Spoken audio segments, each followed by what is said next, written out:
რომ მოგზავნეთ ჩვენს დისკუსია, რომელიც ეხება ძალიან საინტერესო და ჩვენი პროფესორის საკმაოდ აქტუალურ თემას. თავად 1999 წელს მსოფლიოში დიდი ცვლილებები მოხდა.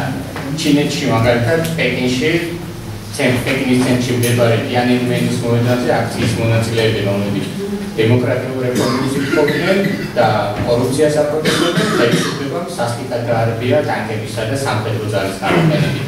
ამავე წელს პოლონეთში ნახევრად თავისუფალ არჩევნებში გამარჯვება ლეხ ვალენსამ მოიპოვა და სხვათა შორის ლეხ ვალენსას მთავრობაში საკმაოდ აქტიურად შევიდნენ პოლონეთის თაობა 1999 წლის წარმომადგენლები.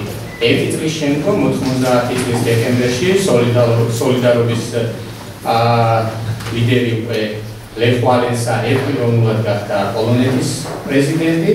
ხოლო 99 წელს დაინგრა ასევე ბერლინის კედელი, აღმოსავლეთ ევროპაში წითელი აჩხილი წყვეტს ნელ-ნელა მოგზაურობას და აქ აბსოლუტურად სხვა სოციალური წესრიგი იწყებს დამკვიდრებას.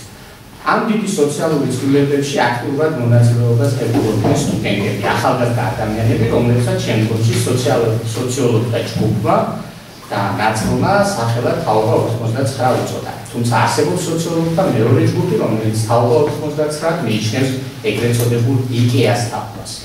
საქართველოში ამ თაობამ თითქმის ძალიან დიდი რამ იკისრა საკუთარ თავს. ეს იყო თაობა, რომლის ცხოვრების საკმაოდ დიდი ნაწილი გაივია ქუჩაში, მიტინგებზე, პროტესტებზე, დემონსტრაციებზე, სიარულში.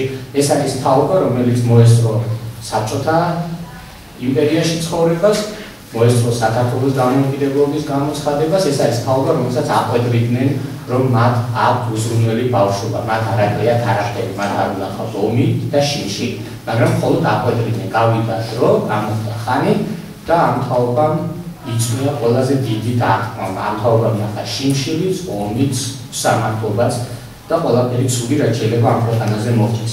ამ თემაზე სასაუბროდ დღეს ჩვენ მოვიწვიეთ ქალბატონი ფიქრია ჩიხრაძე, რომელიც 80-იან წლებში საკმაოდ აქტიურად იყო ჩართული სტუდენტურ მოძრაობაში. აგრეთვე ყავდა მოწვეული ბატონი თედო ისაკაძე, რომელიც ასევე იყო საკმაოდ აქტიურად ჩართული ამ პერიოდის მოძრაობებში, მაგრამ ბატონმა თედომ დღეს დიდი შემატყობინა, რომ მას აქვს მაღალი სიცხე და შეიძლება ვერ მოსულიყო ეს წარმოსხეს, ვერ მოვიდა დისკუსიაზე, თუმცა იმედს არ ვიკარგავ, იმიტომ რომ მობილური აქვს გამოთვლილი და აგრეთვე მოვიწვიეთ სასაუბროდ ბატონი გოგი გვახარია, რომელიც ძალიან ხშირად მის ბლოგებში ახსენებს თაობათა ცვლილებას და მამათა და შვილთა შორის დაპირისპირების არაარსებობას, არამედ არარსებობას. აქედან გამომდინარე, მოდით დავიწყოთ საუბარი 1999 წლის თაობის შესახებ და პირველი შეკითხვა მე მიმართავ ქალბატონ ფიქრიას. ქალბატონ ფიქრია, როგორ ფიქრობთ აი? ხართ ამ თაობის წარმომადგენელი. რა არის ის თვისება, მახასიათებელი, რომელიც თქვენს თაობას განასხვავებს სხვა თაობისაგან? აი, რა იყო ის, რამაც თქვენ გიბიძგათ, რომ ყოფილიყავით ძალიან აქტიური 99 ან 80-იან წლებში.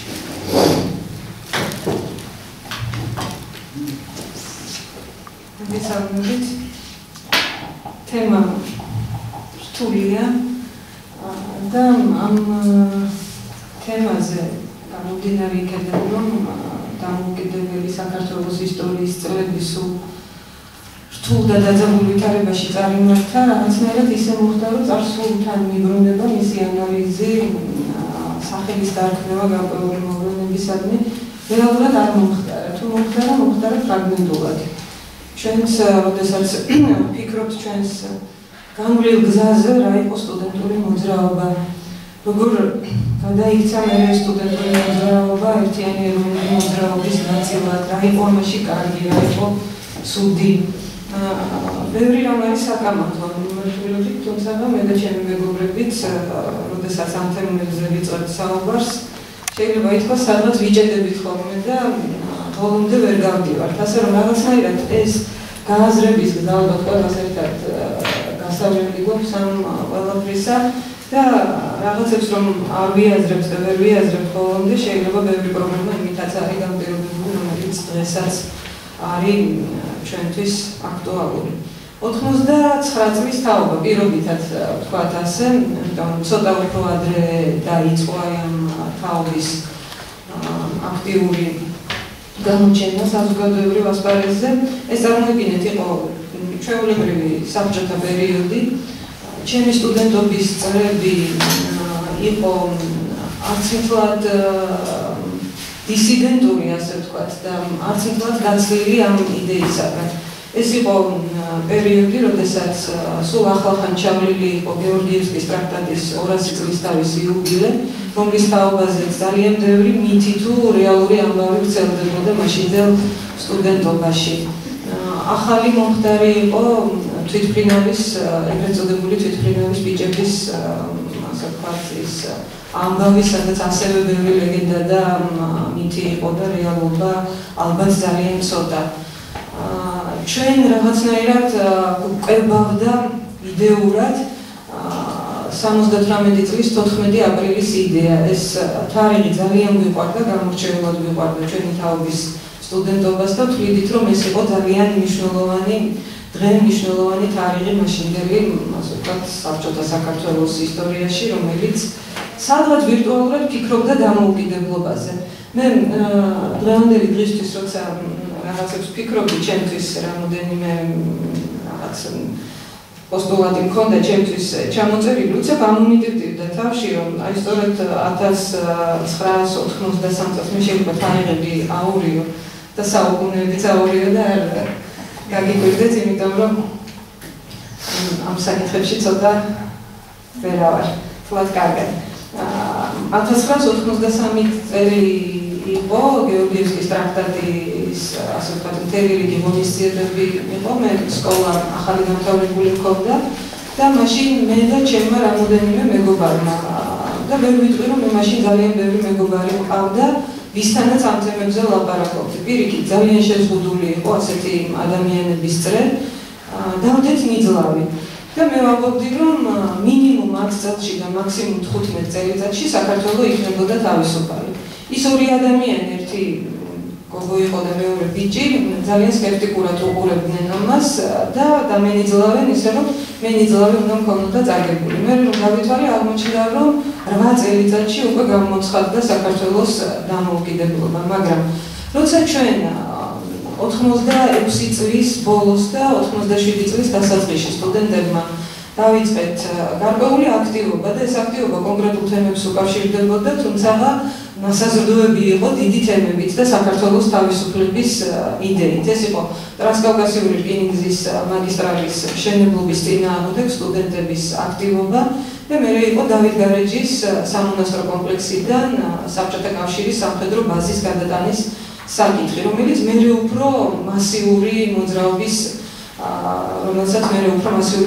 სახე მიეცა. რაც შეეხება ტრანსკავკასიურ რკინიგზას, მაშინ ჩვენ შეიძლება ითქვას, აი აქ დათო ჩამოთვალა თედო ისაკაძე, დათო ტურაშვილი, ჩემი რამოდენიმე მეგობარი იყო, ლელა ჯაფარიძე, მაია გრიგალაშვილი, ნონა ბოკუჩავა, თამუნა თითმერია, სულ რომ ჩამოვთვალო 10-11 ადამიანი ალბათ, ვინც ამ თემაზე ვაქტიურობდით, მაგრამ ჩვენ გვინდოდა, რომ მოგვეჩვენებინა ისე, რომ ჩვენ ვიყავით ძალიან ბევრი. რომ მთელი ჩვენი სტუდენტობა იყო ჩვენს მხარეს. ამ დროს მიუხედავად იმისა, რომ ფილოლოგიის ფაკულტეტზე ვსწავლობდი უნივერსიტეტში, ფილოლოგიის ფაკულტეტი და უნივერსიტეტის პირველი კორპუსი ისტორიკოსები, ფილოლოგები ითვლებოდნენ, რომ თითქოს ყოველთვის ავანგარდში იყვნენ რაღაც ეროვნული იდეების და საპროტესტო მოძრაობების, მაშინ იყო აბსოლუტურად აი ესეთი მკვდარი პერიოდი და ჩვენი ეს აქტივობა ძალიან გულგრილად იქნა მიღებული ჩვენი თანაკურსელებისაგანაც, თანაჯგუფელებისაგან, ზოგადად საუნივერსიტეტო წრეებისაგან და აქედან გამომდინარე ჩვენ გვქონდა პრობლემა იმისა, რომ დაგვარქვეს მაშინვე სტუდენტების ერთი ჯგუფი, რომლებიც გზასაცდენილები არიან, რომლებსაც ტვინი აურიეს, რომლებსაც ასე ვთქვათ, თავს მოახლიეს რაღაც იდეები და ასე შემდგომ. ჩვენ ვცდილობდით, რომ როგორმე ეს გაგვერღვია და ცოტა უფრო მასშტაბური გაგვეხადა ჩვენი მოძრაობა.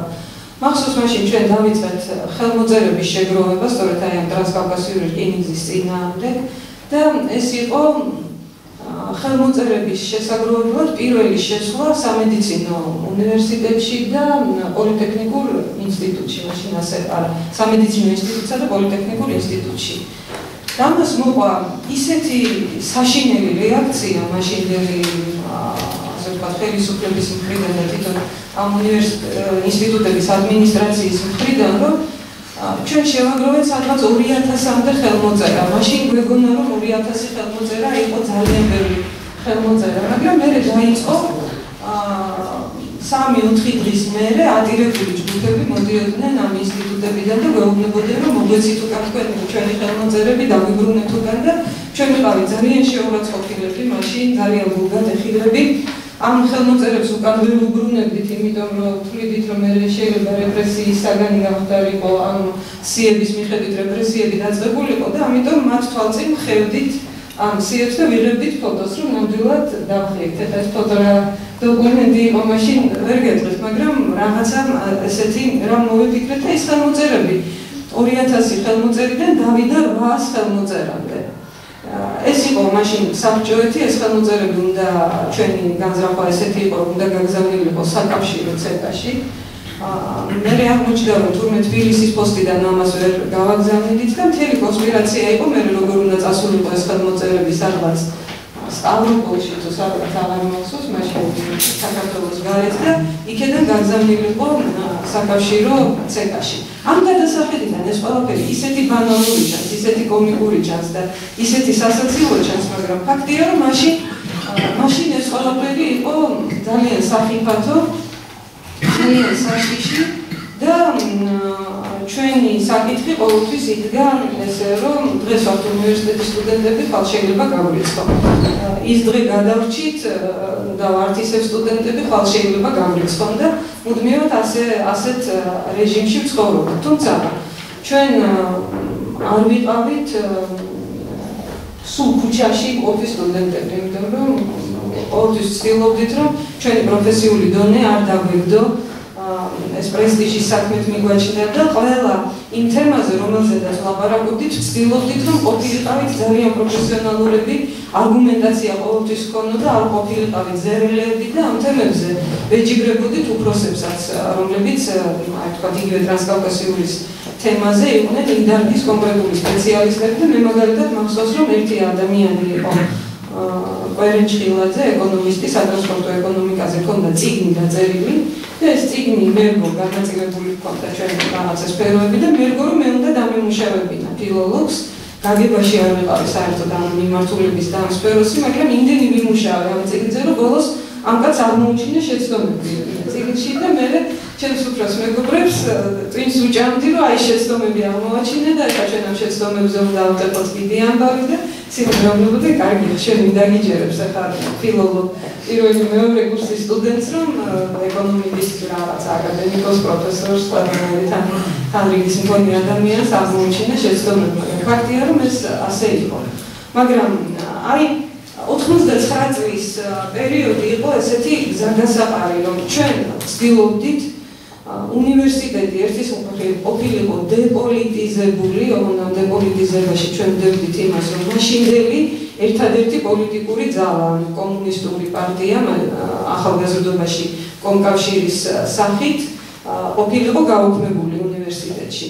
მაგრამ ამავე დროს დეპოლიტიზებაში, რა თქმა უნდა, არ გულისხმობდით იმას, რასაც დღეს გულისხმობენ უნივერსიტეტებში, რომ საერთოდ სტუდენტობა არ უნდა გაეკაროს არანაირ პოლიტიკურ თემას და არ უნდა იაქტიუროს არანაირ საზოგადოებრივ თემაზე. უბრალოდ ჩვენ მეორეს მხრივ გვიხდებოდა დაცვა იმისა, რომ მაშინდელ ეროვნულ მოძრაობაში უკვე წამოსული სხვადასხვა მიმდინარეობები, რომლებიც ერთმანეთთან უკვე საკმაოდ დაპირისპირებულები იყვნენ, იყო შედარებით უფრო ლიბერალური ფრთა, იყო უფრო რადიკალური თემები, სახელები, არ ვიცი, ვისაც გაინტერესებდათ ის პერიოდი გეხსოვებათ, ილია ჭავჭავაძის საზოგადოება იყო წმინდა ილია მართლის ორგანიზაცია, დასი და რაღაც ესეთი სახელები, რომლებიც უკვე ძალიან დაპირისპირებულები იყვნენ ერთმანეთს და თანდა ყველას უნდოდა რომ სტუდენტობა ყოფილიყო მათ მხარეს. და ამ მხრივ შემოდიოდა ძალიან აქტიურად პარტიული პოლიტიკა უნივერსიტეტში და ჩვენ ვცდილობდით რომ პარტიული პოლიტიკა არ შემოსულიყო და ეს ყოფილიყო უფრო სტუდენტური აქტივობა და მის შენარჩუნება მოვახერხეთ ჩვენ სადღაც ალბათ 88 წლის ბოლომდე 89 წლის დასაწყისამდე. უკვე აი 1989 წლის წინა პერიოდის ამბებში უკვე უნივერსიტეტში მთლიანად უნივერსიტეტზე რა დავლაპარაკობ ამდენს არ გაგიგვირდეთ თქვენ ახლა სხვა თაობა ხართ და მე შეიძლება ესეთი წარმოდგენები მაშინ უნივერსიტეტში და უნივერსიტეტის კედლებში უნივერსიტეტის ეზოში ხდებოდა თითქმის ყველაფერი რაც აი ამ ეროვნულ განმათავისუფლებელ მოძრაობას ეხებოდა ამასთან იყო დაკავშირებული ჩვენ გამოვცემდით მაშინ პირველ ლეგალურ გაზეთს უпростоრად ჩანარს უნივერსიტეტის გაზეთში ეს იყო სტუდენტური ფურცელი და ესეც ძალიან პოპულარული გამოცემა იყო იმ დროის საქართველოში ჩვენ თვითონ ვიყავით რაღაცნაირად ისე მოხდა რომ მაშინ არც ერთი ტელევიზია იყო ერთი ორი გაზეთი იყო რომლებიც იყო პარტიული ტელევიზია და პარტიული გაზეთი და უნებრივად იქ არ გადიოდა განსხვავებული აზრი რაღაცა ცალკეული ესეთი სპეცშემთხვევების გარდა მაგრამ რაღაცნაირად მოხდა ისე რომ ამ იდეამ დავით გარეჯის იდეამ განსაკუთრებით ძალიან პოპულარული გახადა ეს მოძრაობა და ამ პოპულარობამ მოიტანა უკვე ის რომ უცებ რაღაცა მომენტში მანამდე რომ ჩვენ 10-11 ადამიანი ვიყავით უცებ მოვიხედეთ და უნივერსიტეტის ეზოში ბარიკადებზე უკვე საკმაოდ მძაფრი ტრანსპარენტებით დავინახეთ საკუთარი თანაკურსელებიც და საკუთარი თანაჯგუფელებიც ანუ უცებ მოხდა რაღაცნაირად გადატრიალება და იმდენად რომ ისეთი რადიკალური გახდა ეს მოძრაობა რომ უკვე მე და ჩემი მეგობრებს ჩვენი თანაკურსელები და თანაჯგუფელები რომლებიც მანამდე არ ზღვამჩნევდნენ უკვე გვედავებოდნენ იმაში რომ ჩვენ არ ვიყავით საკმარისად რადიკალურები მთელ ამ მოძრაობაში და მერე უკვე მთელი ეს მოძრაობა წავიდა რადიკალიზმის ნიშნით შემოვიდა უნივერსიტეტშიც აი ეს რადიკალური მოძრაობა თავიდან ბოლომდე ამით იყო ნასაზრდოები 1989 წლის 9 აპრილით ეს ტრაგედიაც ამის ასე ვთქვათ რაღაცნაირად მანიფესტაცია იყო და 9 აპრილის ტრაგედიის შემდგომ იყო რა თქმა უნდა ის რომ ამან ძალიან დიდი როლი შეასრულა საქართველოს გათავისუფლებაში და დამოუკიდებლობისათვის ბრძოლაში, მაგრამ მოხდა კიდევ ერთი ძალიან მძიმე რამის დაფიქსირება საქართველოში, რომ ამ პერიოდის შემდგომ საქართველოში განსხვავებული აზრი გახდა სრულიად შეუწყნარებელი და სრულიად მიუღებელი. 9 აპრილის ტალღაზე საქართველოში პოპულარული გახდა ზვიად გამსახურდიას ფრთა, უფრო მეტად და ასე ვთქვათ მთელი ეს მონაპოვარი ამ პერიოდის ეროვნული მოძრაობის რაღაცნაირად დაუკავშირდა უკვე მის სახელს და ყველა ის ადამიანი, ვისაც ოდნავ განსხვავებული პოზიცია ჰქონდა მაშინ, უკვე აღიქმებოდა მოღალატედ, კრემლის აგენტი, მაშინ ესეთი ფრაზა იყო ძალიან აქტუალური და თუ ვინმეს აზრი არ მოსწონდა, ის ძალიან იოლად ცხადდებოდა კრემლის აგენტად და მთელი რიგი მიმართულებები, რომლებიც სხვა ქვეყნებში, მაგალითად სახალხო ფრონტის მიმართულება, რომელიც ბალტიისპირეთის ქვეყნებში იყო ძალიან კარგი გამოცდილების მატარებელი, ჩვენთან გადაიქცა აბსოლუტურად მარგინალურ მიმართულებად. იყო რუსთაველის საზოგადოების ჩამოყალიბების ცდელობა, რომელიც ჩანასახში თითქოს ძალიან კარგი იყო და არ იყო ასეთი ასე ვთქვათ რადიკალიზებული, მაგრამ თავიდანვე მანაც მარგინალიზაცია განიცადა და რაღაც ისეთ ნომენკლატურულ ორგანიზაციას ჩამოყალიბდა.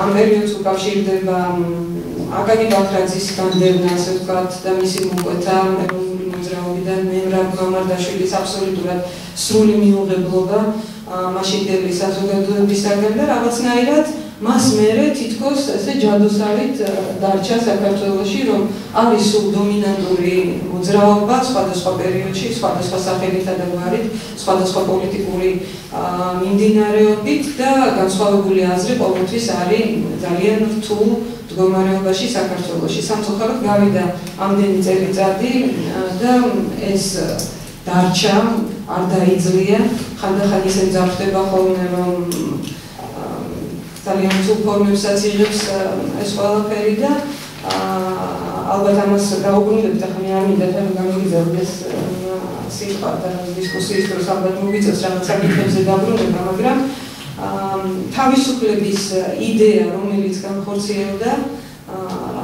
იმან ჯერჯერობით ვერ შეისხა ისე ხორცი, როგორც ეს წარმოედგინათ იმ ადამიანებს, წარმოედგინათ ჩვენს თაობას, როგორი უნდა ყოფილიყო დამოუკიდებელი საქართველო, თავისუფალი საქართველო და მე დღესაც როცა ხედავ აი ამდენი წლის მერე თითქოს ერთი რამ ცხადად გარკვეული მეგონა რომ საქართველოს დამოუკიდებულება საბჭოეთისადმი და რუსეთისადმი ჰქონდა გარკვეული, მაგრამ აღმოჩნდა რომ თურმე ესეც არ არის ბოლომდე გარკვეული და ძალიან სერიოზული ნოსტალგიის ტალღა გაჩნდა დღეს საქართველოში რუსეთთან მიმართებაში და ისეთი კლიშეები და ისეთი სტერეოტიპები მუშაობს, რომელსაც ლოგიკასთან არანაირი საერთო არ აქვს, რეალობასთან არაფერი საერთო არ აქვს, მაგრამ ფაქტია რომ მუშაობს და ჩემდა გასაოცრად ასეთ ბევრ ფაქტს დავაწყდი ახალგაზრდებშიც რამდენიმე უნივერსიტეტთან მქონდა რაღაც ესეთი შეხებები და რომ მეგონა რომ სხვა თაობას ველაპარაკებოდი და სრულიად სხვა სივრცეში ვიყავი,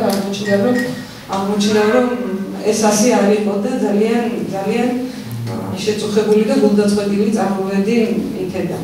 მე იმედი მაქვს რომ აქ სხვა აუდიტორიას ვესაუბრები ამ თემებზე, ალბათ უფრო სხვა ტიპის მსჯელობა წავა, მაგრამ ფაქტია რომ ჩვენი დაშვებული შეცდომები ჩვენს მიერ ვერ მიღწეული, ასე ვთქვათ, ნაბიჯები, დასახული მიზნები რაღაცნაირად ვერ გამოვიყენეთ იმისათვის, რომ საკუთარი გამოცდილება გვექცია გაკვეთილად და სხვა ნაბიჯები უფრო გააზრებულად გადაგვედგა.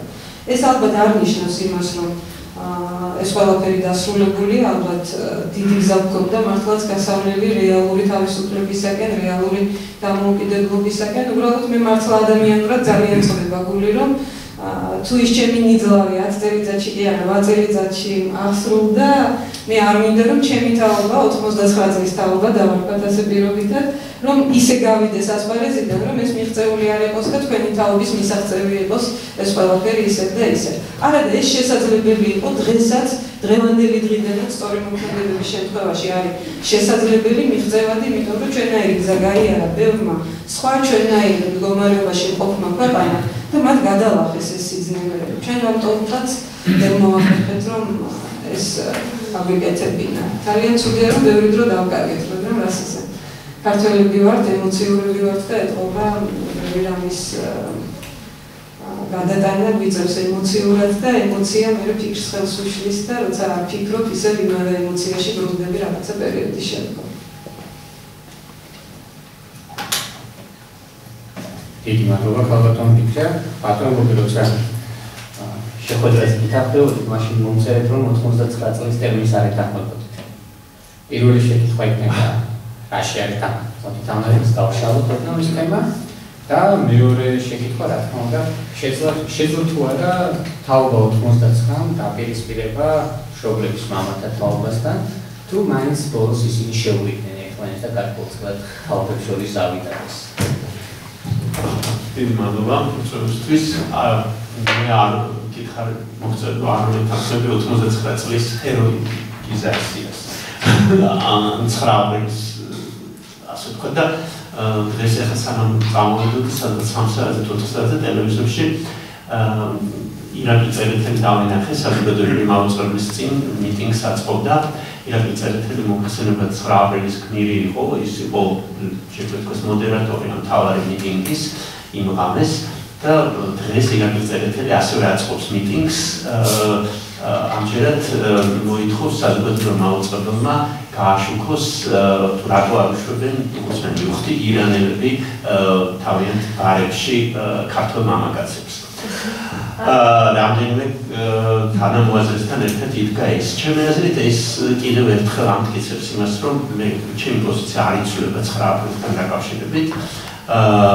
9 აპრილის თაობა იქითეს ძალიან მომწონს ეს ტერმინი და ჩემ თავსაც მოვუწევთ ამ 1999 წლის თაობას, თუმცა მაინც ალბათ ცოტა უფრო თვითონ სტუდენტი ვიყავ სწორედ მაშინ ის პერიოდში, როცა რაც ფიქრიამ გაიხსენა, ეს არის ქართული ენის დამოუკიდებლობის დაცვა შეიძლება ასე ითქვას 78 წელს, მაშინ აქტიურობდი უფრო მეტად, მაგრამ აი ის რაც გაემართა, ასე ვთქვათ, ამ თაობას და ასე ვთქვათ, ის რაც გაემართა 9 აპრილს, ჩემი აზრით ეს ძალიან მნიშვნელოვანია და რამდენადაც სამწუხაროდ არ უნდა იყოს ეს სიმბოლო 9 აპრილის მიტინგის მოდერატორი დღეს არის ასეთ მიტინგზე ჩემი აზრით ეს კანონზომიერია და აი ალბათ ამაზე ვისაუბრებ დღეს რატომ არის კანონზომიერი ну ფიქრია ისე წაიტრაბახა როგორც წინასწარმეტყობა და მეც ავიტრაბახებ მაშინ მეც დავიწყებ ასე მახსოვს ეს იყო 92 წელი ოღონდ როდესაც ჩემი ძმა რომელიც ჩემზე უმცროსია და სამედიცინო ინსტიტუტში სწავლობდა ამთავრებდა უკვე სამედიცინო ინსტიტუტს კომპარტიის რიგებში შევიდა რადგან ასე იყო მაშინ საჭირო ასპირანტურაში უნდა ჩაებარებინა და მოსკოვში დასრულებოდა ერთი ფრაზა მახსოვს რომელსაც თვითონ სულ მახსენებს ხოლმე დღემდე რომ როდესაც საბჭოთა კავშირი დაინგრევა და საბჭოთა კავშირი მალე დაინგრევა და კედელზე მიგაყენებდნენ დასახლებას ჩემი იმედი ნუ გექნება აი ეს მახსოვს რომ ვთქვა რომ დაგიცავ ანუ 82 წელს მიუხედავად იმისა რომ 82 წელს არანაირი ნიშანი არ იყო საბჭოთა კავშირის დაინგრევის ამ ქვეყანაში იმდენად მარაზმამდე მივიდა სიტუაცია და სანამ დაიწყებოდა ჩვენი დისკუსია ფიქრია სწორედ ეს უთხარი ოპტიმისტი ვარ თქვენ რომ რაც უფრო მეტი მარაზმია მით უფრო მეტი საბაბია ოპტიმიზმისთვის იმდენად მარაზმამდე მივიდა სიტუაცია საბჭოთა კავშირში რომ ადამიანებმა დაიწყეს იმაზე ფიქრი რომ ეს მარაზმი არ შეიძლება რომ დამთავრდეს არ შეიძლება ანუ რაღაც უფრო გროტესკული უტრირებული ფორმა მიიღო იმ დამპალმა სისტემამ რომელსაც ქვია საბჭოთა კავშირი და ვეთანხმებით რომ ძალიან ძიმეა ამის მოსმენა როცა ახალგაზრდები დღეს გეუბნებიან რომ საბჭოთა კავშირში ბევრი რამე ძალიან კარგად იყო მაგალითად სოციალური დახმარება იყო ან თქვა სამედიცინო სისტემა იყო მოგვარებული და ასე შემდეგ შიმშილი არ იყო ამას გეუბნებიან ადამიანები რომელთაც ჩემი აზრით ძალიან ზედაპირული წარმოდგენა აქვს იმ ბოროტებაზე რასაც ქვია საბჭოთა კავშირი ჩემთვის პირადად როგორც უკვე გითხარით მე არ ვიყავი ისეთი აქტიური სტუდენტი როგორც იყო ფიქრია მაგრამ საბჭოთა კავშირის აი ამ როგორც დემონიზაცია პირდაპირ შეიძლება ასე ითქვას დაიწყო სწორედ მაშინ 92 ან 93 წელს და დაიწყო ჩემი პროფესიული მოვალეობის შესრულების დროს მე სულად ახალი დამთავრებული მქონდა ინსტიტუტი რომელსაც ესე გამოგზავნეს კინემატოგრაფისტთა კავშირმა თუ ახალი წევრი ვიყავი მაშინ ბაქოში სემინარზე თუ კონფერენციაზე რომელიც ეძღვნებოდა საბჭოთა კინოს იქ ქართული ფილმები და წარმოდგინა მოხსენებები და ნახეთ ეს ფილმები სტუდიაში კინოსტუდიაში ნახეთ ეს ფილმები და შემდეგ წამოსვლის წინ დამიძახა კინოსტუდიის დირექტორმა ბატონმა რეზო ჩხეიძემ რომელმაც სწორედ მაშინ გადაიღო ფილმი რაიკომის დივანი იმ წრეში რომელსაც მე მეგობრობდი ჩემი მასწავლებელი ყავს პირველ რიგში მხარდაჭერაში მასწავლებლები ყავს მხარდაჭერაში საბედნიეროდ უნდა გითხრათ რომ ვინმა გამიგება და კარგი მასწავლებლები ყავდა მაშინ იყო ძალიან ესეთი ანეკდოტებით ერთობოდა შეიძლება ითქვას კინემატოგრაფიული წრე იმ ვინ დაწერდა ფილმზე რაიკომის დივანი და მიუხედავად რომ რაიკომის დივანმა ლენინური პრემია აიღო ძალიან ცნობილი სურათი იყო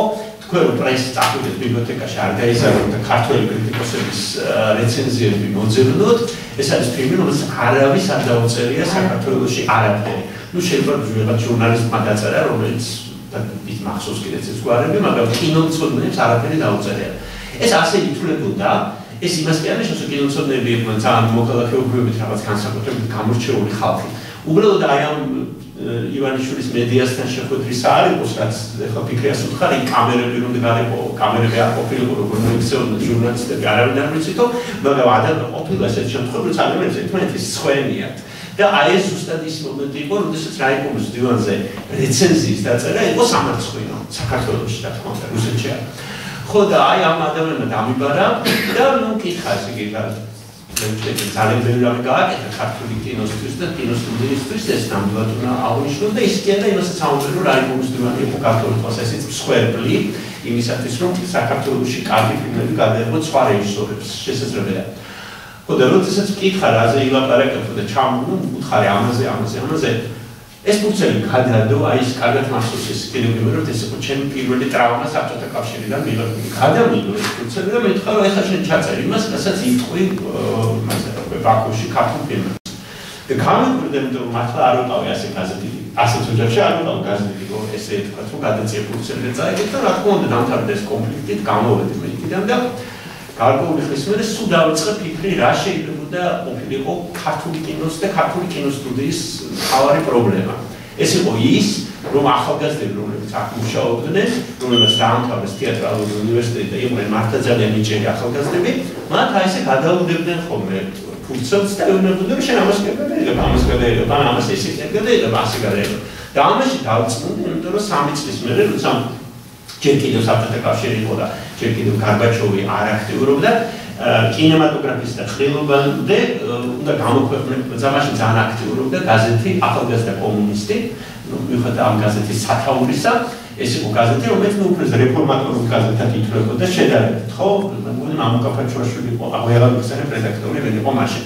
ხო და მაშინ შემიკვეთეს სწორედ სტატია კინოზე და სტატიას ერქვა რომელთა ძალიან ვამაყობ, მიუხედავად სტატია ძალიან პატარა არის, ერქვა ოცნება თავდაპირველად ერქვა ოცნება ომზე, მერე შეიცვალა გიორგი მაისურაძის ბლოგმა გამახსენა სწორედ ეს ერქვა ოცნება ომზე, მერე შეიცვალა სათაურით ოცნება ბრძოლაზე და მერე მაინც კიდევ შევცვალეთ რომ ეს ის სწორედ გაიგო და დავარქვეთ ოცნება მშვიდობიან ბრძოლაზე.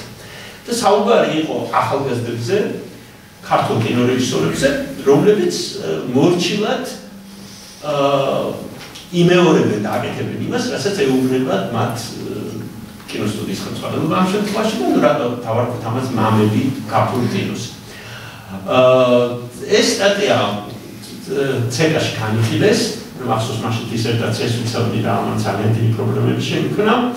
ცეკას კულტურის გამოყენებაში განიხილეს და ამ ახალგაზრდებს და ძალიან ნიჭიერ ახალგაზრდებს, რომელთაც მე ძალიან პატივს ვცემ, რომელთაც მართლა მნიშვნელოვანი როლი შეასრულეს 80-იანი წლების კინოში, დააწერინეს კოლექტიური სტატია. 15 რეჟისორი აწერდა ხელს, 15 ახალგაზრდა, რომ ეს არის პროვოკაცია, რომ ჩვენთან ყველაფერი არის ძალიან კარგად, რომ ჩვენ გვიყვარს ჩვენი მამები, რომ ეს არის პროვოკაციული სტატია, რომლის ავტორი თხოვობს ომს, მაშინ, როდესაც საქართველოში მშვიდობაა. ეს სტატია რის ფონზე კეთდება, ეს არის მნიშვნელოვანი, იმის ფონზე, რასაც ქვია საქართველოში პერესტროიკა. როდესაც მოსკოვში დაიწყო პერესტროიკა, როდესაც საქართველოში გადაიღეს ფილმი მონანიება, ეს ძალიან მნიშვნელოვანი ალბათ, აღმოჩნდა რომ მონანიება, რომელსაც ამაყობდნენ ქართველები, არ იჯდა იმ კულტურულ კონტექსტში, რომელშიც ვიმყოფებოდით ჩვენ. დაემთხვა იმ მე შემიძლია თქვა რევოლუციურ ცვლილებებს, რომელსაც ადგილი ჰქონდა უკვე რუსეთში.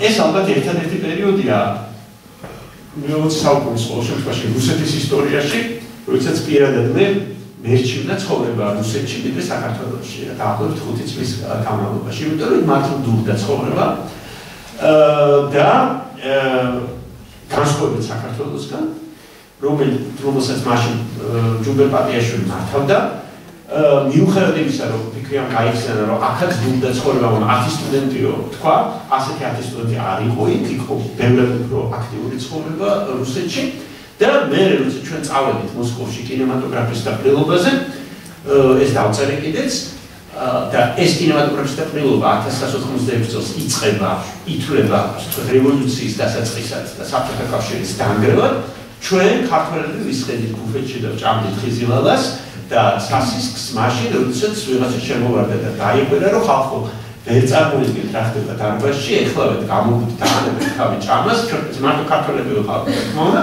და შევედით დარბაზში, ხედავთ რომ მიზანსცენა შეცვლილია, ის ცეკას მდივნები ბარბაჩოვი იყო მახსოვს, ვინც იხდნენ ესე იგი წინა რიგებში და აი კომუნისტი რეჟისორი ხანდარჩუკი და ვიღაცებებზე, ისინი ჩამოუგდიათ ტრიბუნიდან და იქ ტრიბუნაზე უკვე ახალგაზრდების ხედა, რუსები რა თქმა უნდა. რომლებმაც გაიხსენეს ჩერნობილი, მასზე არ იყო ლაპარაკი მაშინ ასე აქტიურად, გაიხსენეს სტალინური რეპრესიები, ამაზე არ იყო ასე ლაპარაკი აქტიურად, დახურული და აკრძალული ფილმები, ცენზურა, სრულად, აი მართლა გეუბნებით, ეს იყო ალბათ ერთ-ერთი ყველაზე სერიოზული სტრესი ჩემ ცხოვრებაში, იმიტომ რომ ყველას გვეგონა რომ დარბაზზე რომ გავიდოდით, ყველას დაგვიჭერდნენ. მხოლოდ იმიტომ რომ ამ დარბაზში ვისხედით. აღმოჩნდა რომ ეს ასე არ მოხდა. და აღმოჩნდა რომ ამ ყრილობით, რომელიც ჩემი აზრით მართლა ისტორიული ყრილობა არის, დაიწყო საბჭოთა კავშირის ნგრევა. მე ჩამოვედით აქ და ვყვებოდით ამას, იმიტომ რომ აქ ეს არ გაშუქებულა მაშინ ქართულ ტელევიზიაში და გაზეთებში, არავის ეს არ აინტერესებდა და ვყვებოდით ამას პირველ რიგში ქართულ რეჟისორებს, ამ ახალგაზრდებს, რომლებიც ასე არ მოიქცნენ, რომლებმაც დაწერეს კონფორმისტური სტატია, იმიტომ რომ დირექტორის ეშინოდა, თვითონაც ისინი ვერ იმუშავებდნენ. და შემდეგ უკვე როცა 9 აპრილი მოხდა, ანუ აი ამ კონფორმისტულ სიტუაციაში მოხდა 9 აპრილი ჩემი აზრით, როდესაც შვილებმა ეს მაშინ მახსოვს რომ ერთ-ერთი ყველაზე პოპულარული ანტიპერესტროიკული დისკურსი საქართველოში იყო პავლიკ მაროზოვის იგავი.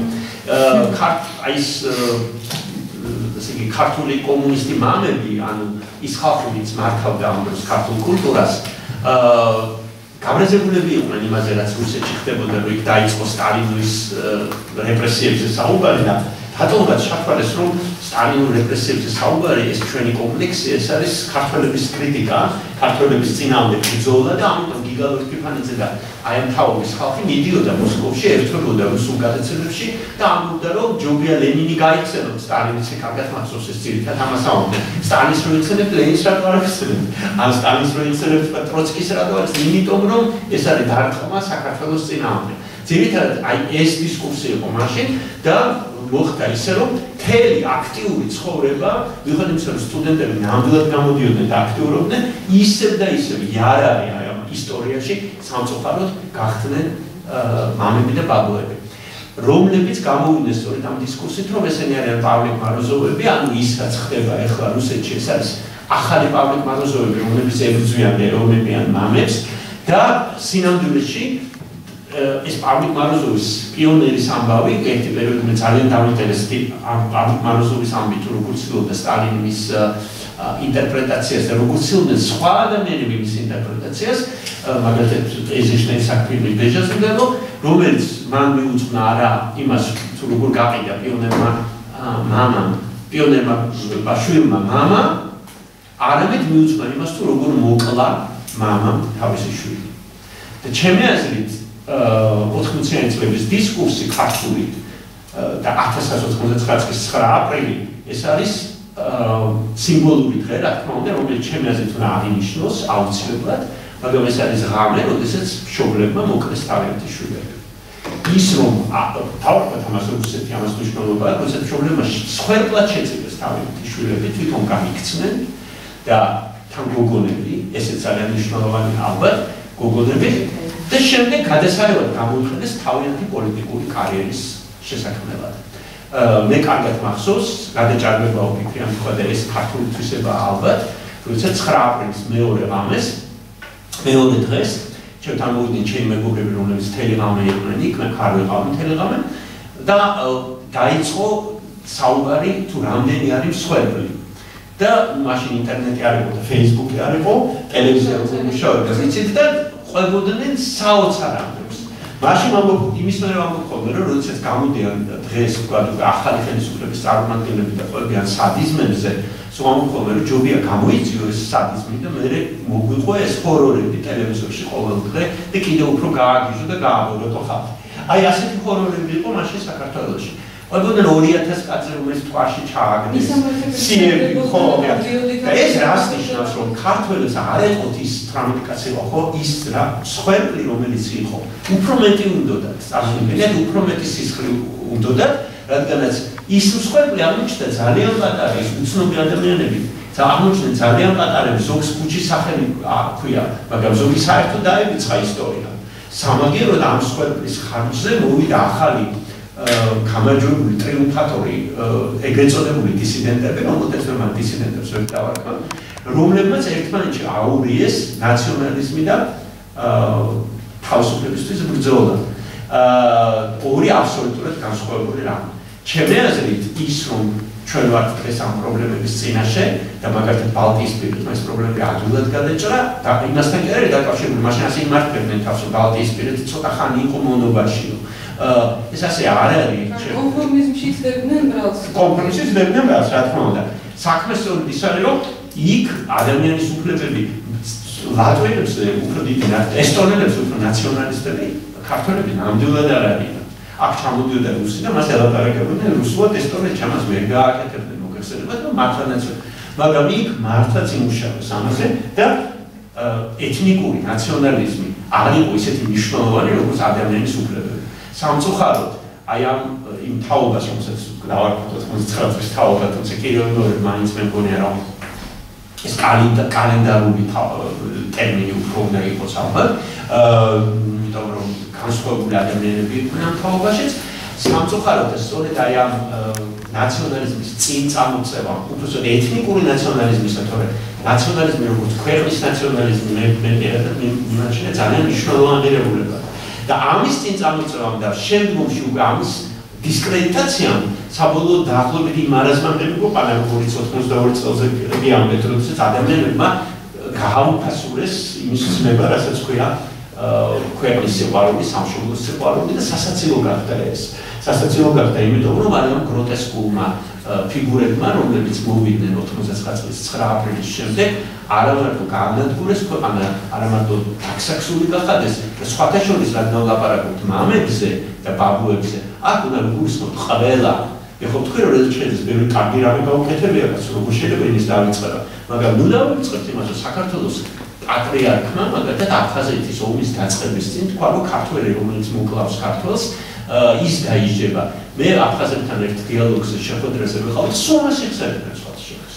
სუამ მოგონა ამას, რომ ეს იყო სწორედ აი ამ ეთნიკური პატრიოტიზმის წინ წამოწევა, იმიტომ რომ ბევრმა ძალიან კარგად გაიგოს, რომ ქართულს არ მოკლავ, იმიტომ რომ სამოქალაქო ომის შემდგომ ითქვა ეს მოგეხსენება, მაგრამ აფხაზი არ არის ქართველი, ჩეჩენი არ არის ქართველი, ოსი არ არის ქართველი და წავიდა ასე გამემარჯვა. ეს დისკუსია სამწუხაროდ არსებობდა. მე ბოლოს დავამთავრებ ჩემი აზრით ძალიან სერბიანი ნოტით, რომელსაც დაამთავრა ფიქრია და ამაში მას აბსოლუტურად ვუგებ. ეს არის რუსეთის მიმართ დამოკიდებულება.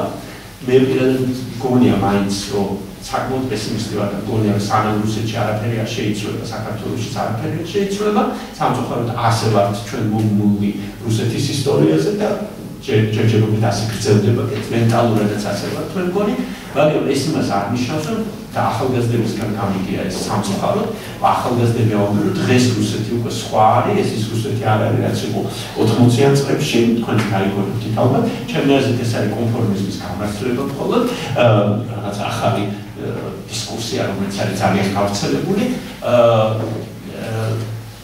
ამ ადამიანებს ალბათ იმით უნდა უშუალოდ, რომ უნდა გაუშვათ ცოტა ხანი პუტინის რუსეთში საცხოვრებლად. პროვინციაში განსაკუთრებით, იმისათვის, რომ მან დაინახონ, როგორია დღეს რუსეთი. მაინც რომ მოეწონოთ.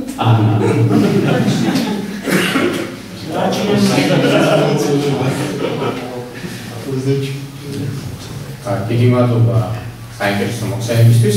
დისიდენტები ვახსენეთ და სხვათა შორის ჩვენს დარბაზში არის ერთი დისიდენტი, რომელიც აი პატონოგოგილის რომ აღნიშნა იმ ტალკას არ აყვა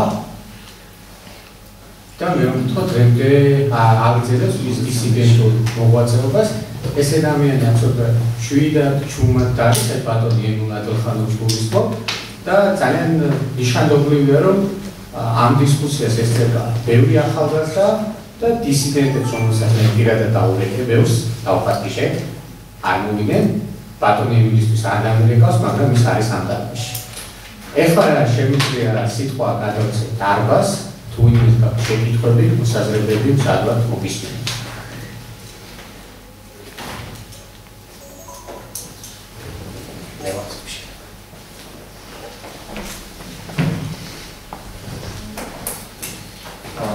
ორი შეკითხვა.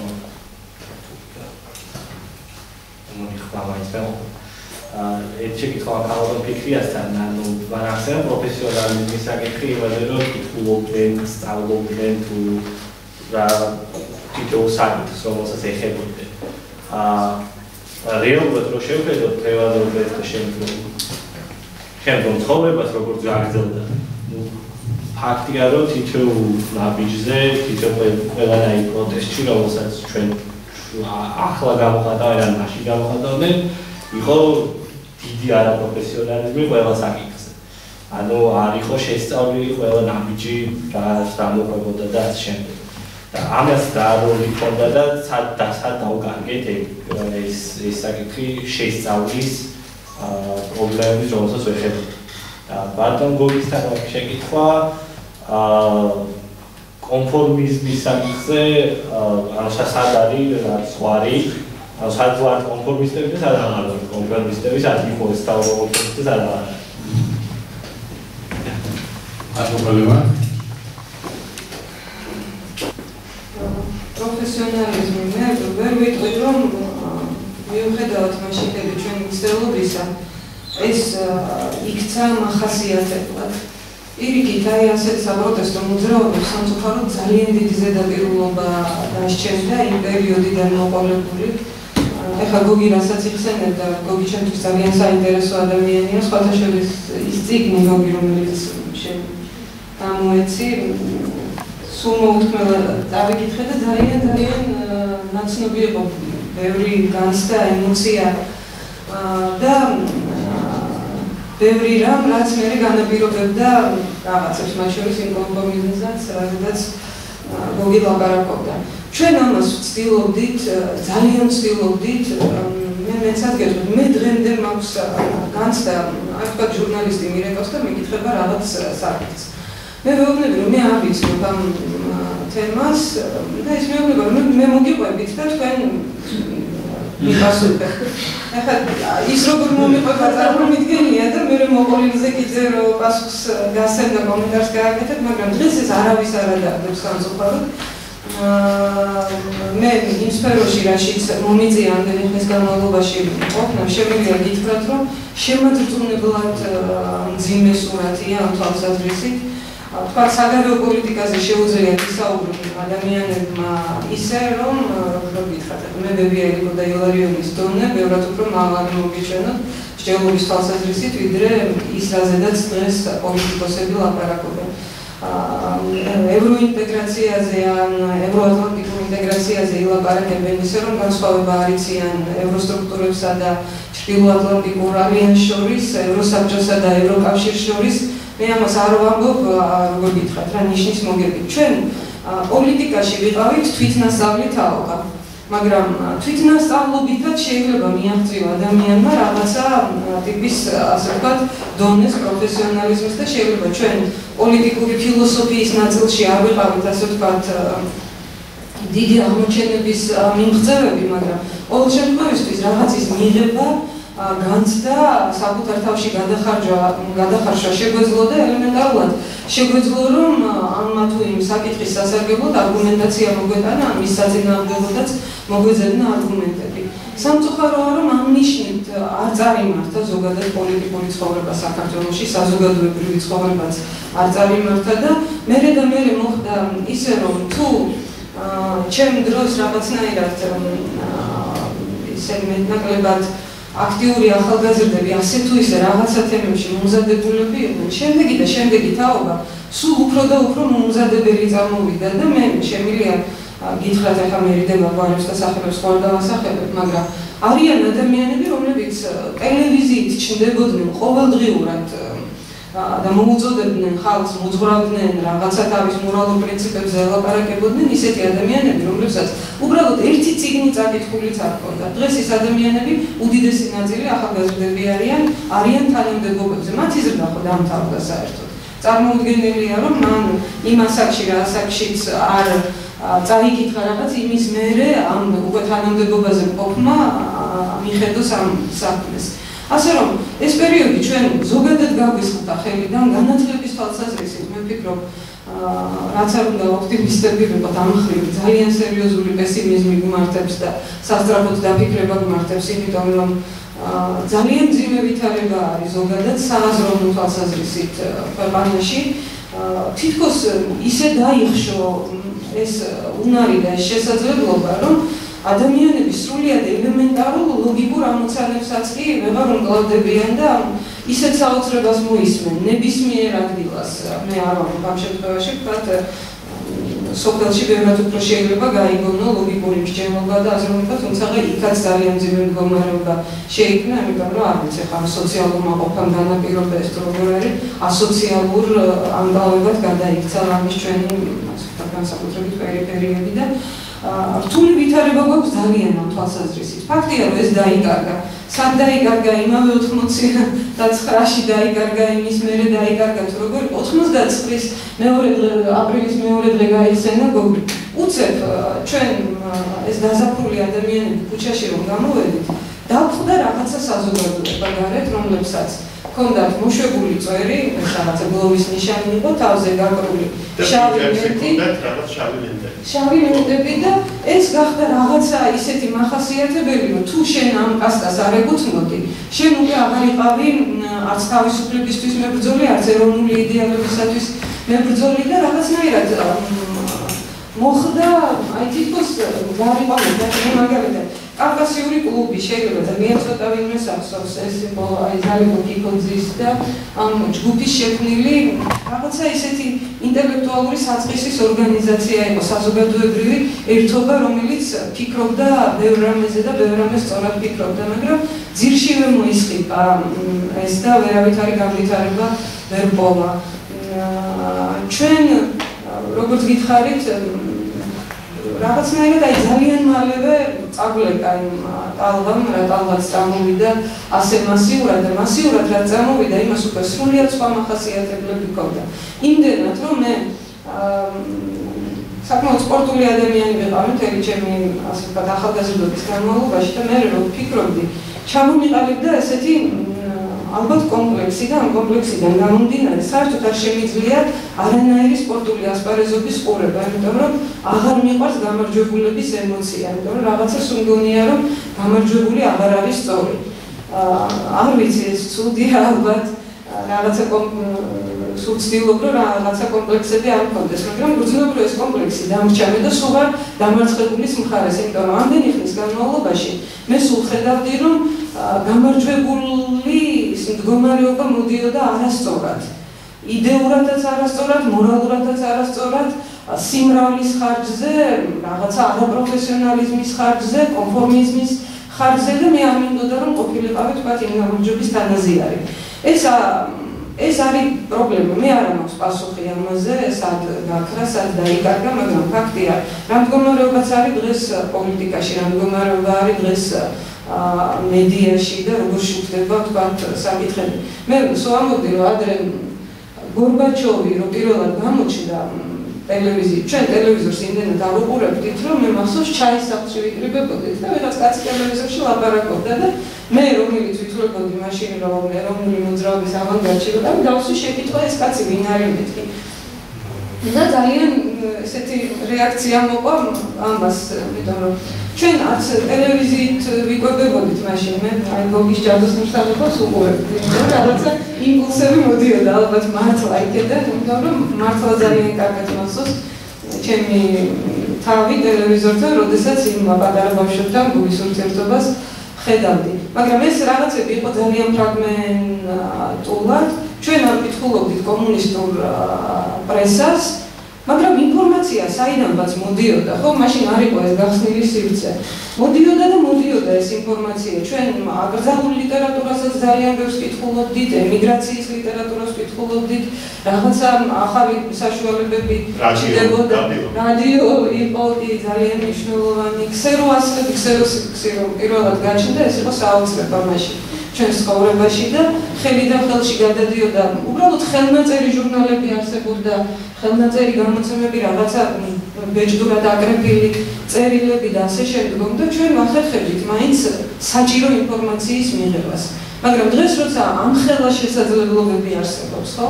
ამხელა სივრცე გახსნა ინტერნეტმა იმისთვის რომ ადამიანს თუ გაქვს სურვილი, თუ გაქვს მოთხოვნილება მიიღო ის რაც საჭიროა.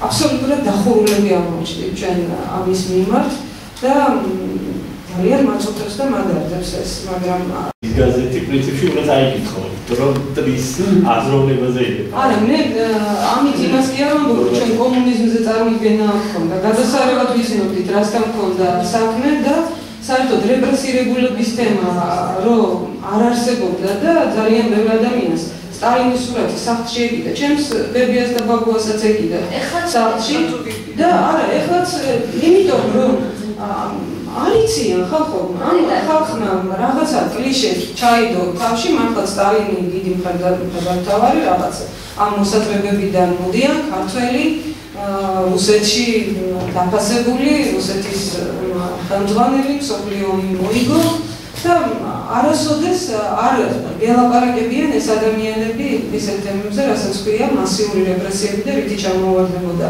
ფაშიზმს, ეს რეპრესიები ძალიან ძნელი სათქმელია. მე და ჩემმა მეგობრებმა არ ვიცი, ხა ციდან კი არ ჩამოგივარდა დავიწყეთ რეპრესირებული მაშინ ბევრი ადამიანი კიდე ცოცხალი იყო და ძალიან ბევრი საინტერესო ადამიანი ვიპოვეთ რეპრესირებული და ცოცხალი ისტორიები მოვისმინეთ მათგან ამ ყველაფრის თაობაზე. მე იმას კი არ ვამბობ, რომ არ ვითხულობდით იმიტომ, რომ ის არ ვიცოდით რა იყო და გაგონება არ გვინდოდა. ყველაფერი ძალიან კარგად ვიცოდით. უბრალოდ ის ტყუილი აღარ გვინდოდა, რაც იწერებოდა მაშინდელ პრესაში და იმას არ ვითხულობდით, თორე ჩვენი კრიტიკაც იწერებოდა იქ და რაღაც ანტისახელმწიფოებრივ ელემენტებად გვაცხადებდნენ და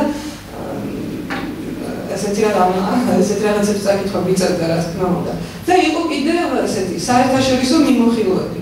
მაშინ რომელსაც ასეთ ისეთ რაღაცები კითხულობდნენ, მაგრამ იქ იყო ყოველთვის ესე რომ რაც წარმოეწერა უკომა უნდა გაგებო ხოლმე და ამხრივ რაღაც ამბების გაგება მაინც შეიძლებოდა ესეთი უკომართი წაკითხვით. თორემ ინფორმაციას ის არ იძლეოდა მაშინდელი პრესა, ის იძლეოდა თავდაპირველად დეზინფორმაციას, ყვებავდა იმ კლიშეებს, ამყარებდა იმ კლიშეებს, რაც დღემდეა საზოგადოებაში სამწუხაროდ შემორჩენილი.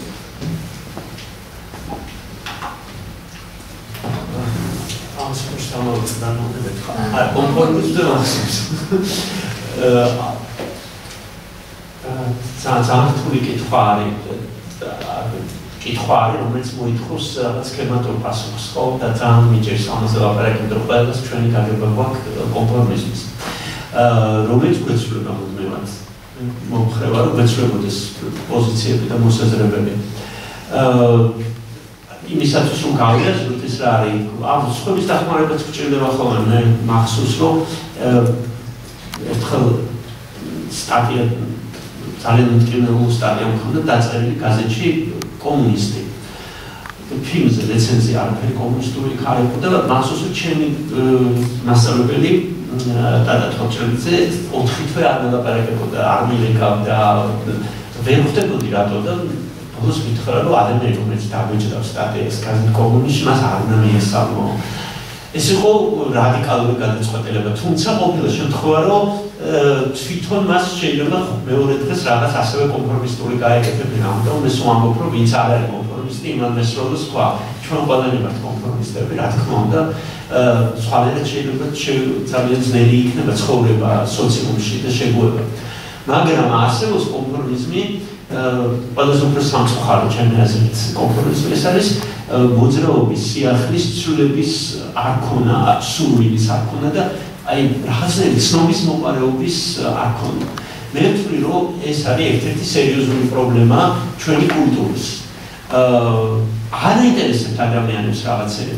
აი ეხლა პროფესიონალიზმზე რომ საუბრობდით, ჩემი აზრით უფრო სერიოზული პრობლემა ის კი არ არის რომ პროფესიონალიზმი არ არის მაღალ დონეზე, არამედ აი არ აინტერესებს ცნობის მოყარეობა რო არ არის. აი ეს უფრო შემაშფოთებელია.